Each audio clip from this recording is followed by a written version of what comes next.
365项出状元。今年得53连奖的艺术家齐永旭，原本是一位国校的老师，后来转到做飞亚的艺术创作。伊突破飞亚的特性，做出创新作品，挑战材料限制，咱做回来欣赏。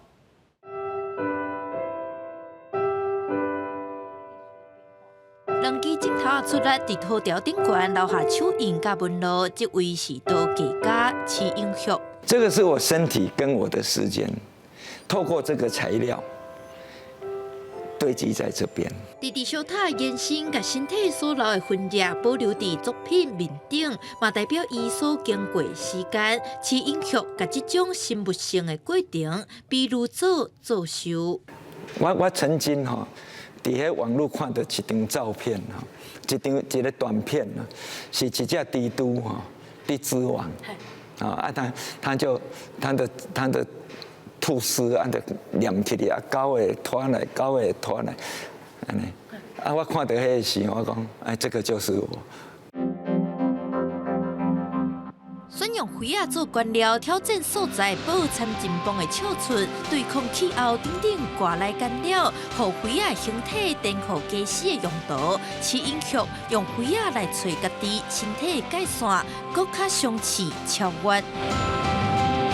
对身体的负担、破损，都在这个时候一直出现。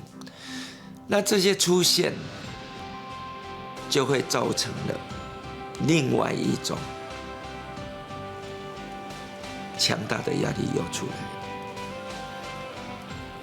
但是这个出来，它所产生的力量，却是可以移转到作品上面。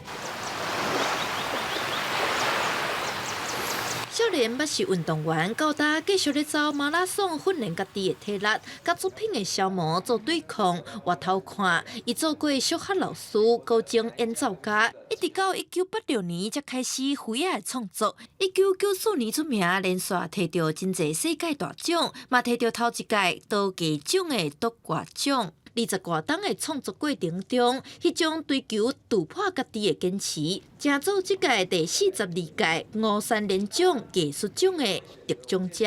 会因为创作而突破我的生命嘛？会因为生命突破我的创作，这两个是生命跟创作，现在对我来讲，好像它是同一件事情的。